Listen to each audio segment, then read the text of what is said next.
M'dzina la Atate ndi la Mwana ndi la Mzimu Woyera. Amen.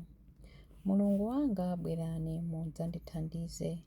Ulemu ukhale kwa Atate ndi kwa Mwana ndi kwa Mzimu Woyera, monga panali poyamba, tsopano ndi masiku onse ndi pa nthawi zosatha. Amen.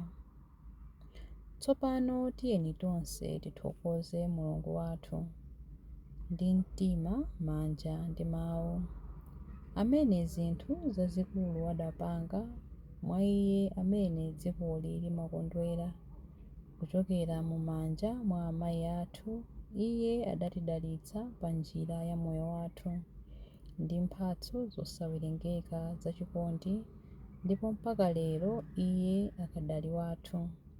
Inu Mulungu wathu wachisomo, pa nthawi yonse ya moyo wathu khalani pafupi nafe ndi mitima yodzaza ndi chimwemwe ndi dalitso la mtendere lotisangalatsa ife ndi kutisunga ife mchaulere chake ndi kutitsogolera ife pamene tili m'masautso ndi kutiwombola ife ku machimo onse mpaka kumwamba kutakhala kwathu. Matamando ndi mathokozo kwa Mulungu Atate tsopano apatsidwe Mwana ndi Mzimu zodala, omwe ali ndi ufumu kumwambamwamba pa nthawi zosatha. Utatu Woyera mwa Mulungu, pakuti ndi momwe zidalili poyamba, tsopano ndi pa nthawi zosatha. Chilimbi 1. Ambuye, pemphero langa lilunjike kwa Inu monga lubani lofoka. Ndikukuyitanani Inu chauta, fulumirani kudzandithandiza. Tcherani khutu kuti mumve liwu langa pamene ndikupemphera kwa Inu. Pemphero langa likwere kwa Inu ngati lubani, kukweza kwa manja anga kukhale ngati nsembe ya madzulo. Muyike mlonda pakamwa panga Inu chauta, mulonde pa khomo la milomo yanga. Musalole kuti mtima wanga upendekere ku zoyipa. Musandipereke ku ntchito zoyipa. Ndisadzipereke ku ntchito zoyipa pamodzi ndi anthu ochita zoyipa. Ndisadye nawo maphwando awo. Munthu wolungama angathe kundimenya kapena kundidzudzula chifukwa andimvera chifundo, koma ndisalandire ulemu kwa anthu oyipa, popeza ndimapemphera motsutsana ndi ntchito zawo zoyipa. Anthu oyipa akadzaperekedwa kwa owalanga, pamenepo adzaphunzira kuti mawu achauta ndi woona. Monga momwe nkhuni zimamwazikira akaziwaza, ndi mmenenso mafupa awo adzamwazikira ku manda. Koma maso anga amayang'anirabe kwa Inu chauta Mulungu wanga, ndimathawira kwa Inu kuti munditeteze. Musandisiye wopanda wonditchinjiriza. Mundipulumutse ku msampha umene iwo anditchera ndi ku makhwekhwe a anthu ochita zoyipa. Ulemu ukhale kwa Atate ndi kwa Mwana ndi kwa Mzimu Woyera, monga padali poyamba, tsopano ndi masiku onse ndi pa nthawi zosatha. Amen. Ulemu ukhale kwa Atate ndi kwa Mwana ndi kwa Mzimu Woyera, monga panali poyamba, tsopano ndi masiku onse ndi pa nthawi zosatha. Amen. Ambuye, pemphero langa lilunjike kwa Inu monga lubani lofuka. Chilimbi 2. Ndinu kothawira kwanga Ambuye, chuma changa m'dziko la moyo.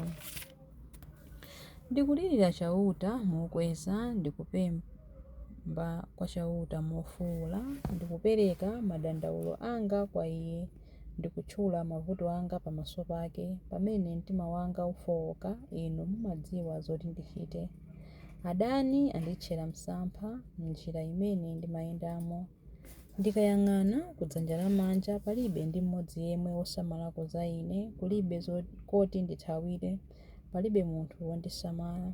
Ndimalirira Inu chauta, ndimati Inu ndinu kothawira kwanga. Ndinu zanga zonse m'dziko la amoyo. Imvani kulira kwanga, popeza ndataya mtima. Pulumutseni kwa ondizunza, chifukwa amandiposa mphamvu. Tulutseni mndende kuti ndizitamanda dzina lanu. Anthu anu adzandizungulira, chifukwa Inu mwandichitira zabwino zambiri. Ulemu ukhale kwa Atate ndi kwa Mwana ndi kwa Mzimu Woyera, monga panali poyamba, tsopano ndi masiku onse, ndi pa nthawi zosatha. Amen. Ndinu kuthawira kwanga Ambuye, chuma changa m'dziko la amoyo. Chilimbe 3. Ambuye Yesu adadzichepetsa okha, ndipo Mulungu adawapambanitsa pa nthawi zosatha.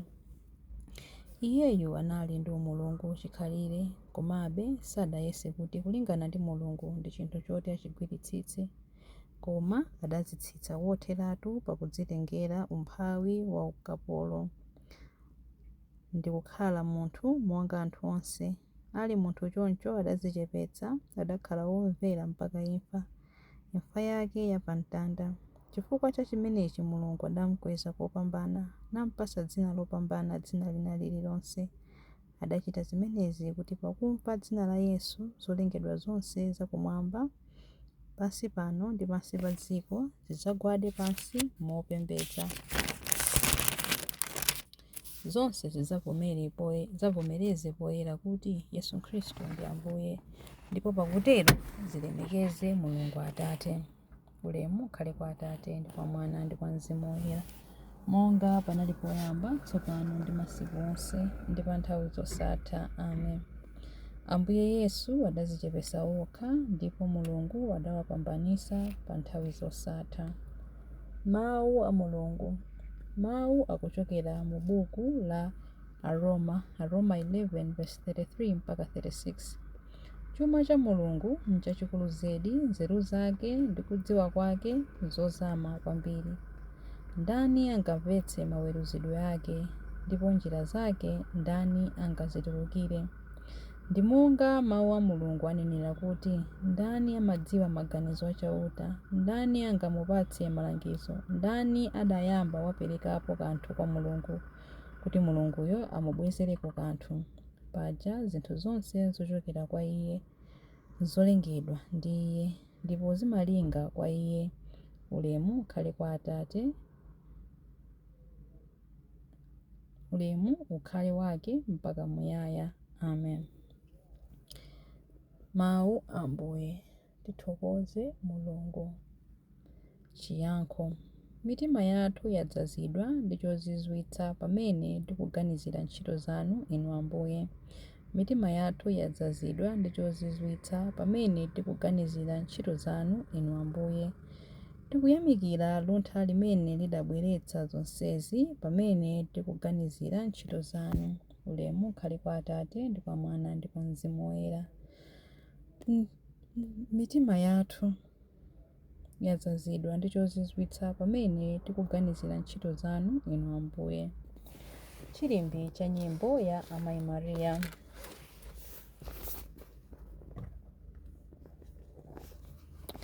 Zimene ndikukuwuzirani muchibisibisi, inu mukazilankhulire poyera, ndipo zimene mukuzimvera manong'onong'o, inu mukazilalike pa madenga. Mtima wanga ukutamanda Ambuye, ndipo mzimu wanga ukukondwera mwa Mulungu mpulumutsi wanga, popeza kuti wayang'ana kutsika kwa mtumiki wake. Ndithu kuyambira tsopano anthu a mibado yonse adzanditcha wodala. Iye amene ali wamphamvu wandichitira zazikulu, ndipo dzina lake ndiloyera.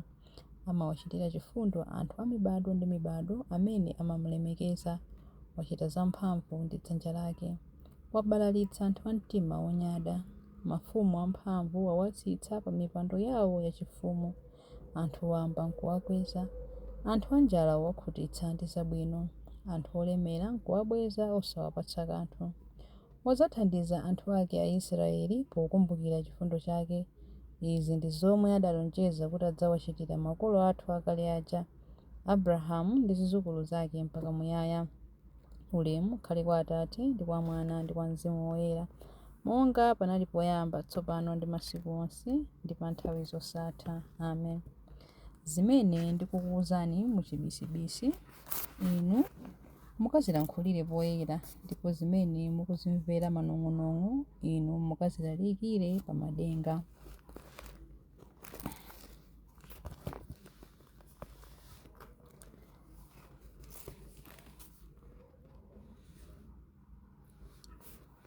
Mapemphero. Ulemu ukhale kwa Mulungu Atate, Mwana ndi Mzimu Woyera, ndipo nkufoka kwathu tiwapempha kuti Ambuye mukhale ndi fuko lanu. Atate woyera ndi amphamvu zonse, tumizani chilungamo chanu pansi pano kuti fuko lanu lizikhala mu mtendere wanu. Ambuye mukhale ndi fuko lanu. Thandizani kuti fuko lililonse lithe kulowa mu ufumu wanu, kuti potero anthu onse adzapulumuke. Ambuye mukhale ndi fuko lanu. Anthu onse amene ali pabanja akhale mu mtendere wanu, kuti potero athe kukhala mkukondana kwawo. Ambuye mukhale ndi fuko lanu. Patsani malipiro kwa onse amene adatichitira zabwino pansi pano, ndi kuwapatsa moyo ndi kuwusa kosatha. Ambuye mukhale ndi fuko lanu. Muyang'anire ndi chifundo chanu amene aphedwa chifukwa cha chidani kapena pa nkhondo, muwapatse mtendere kumwamba. Ambuye mukhale ndi fuko lanu. Ambuye mukhale ndi fuko lanu pamene tikupemphera kuti Atate athu muli kumwamba, dzina lanu liyeretsedwe, ufumu wanu udze, kufuna kwanu kuchitidwe monga kumwamba choncho pansi pano. Mutipatse ife lero chakudya chathu cha lero. Mutikhululukire ife zochimwa zathu, monga ifenso takhululukira adani athu. Musatisiye ife mchinyengo, koma mutipulumutse ife kwa zoyipa. Amen. Tipemphere. Atate, mtsogoleri ndi mtetezi wa anthu anu, tipatseni mtima wolemekeza dzina lanu ndi kutisunga mchikondi chanu nthawi zonse.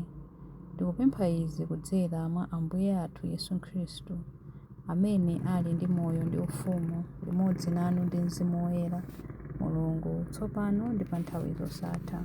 Amen. Ambuye atidalitse, atiteteze ife ku zoyipa zonse ndi kutifikitsa ku moyo wosatha. Amen. Dzina la Atate ndi la Mwana ndi la Mzimu Woyera. Amen.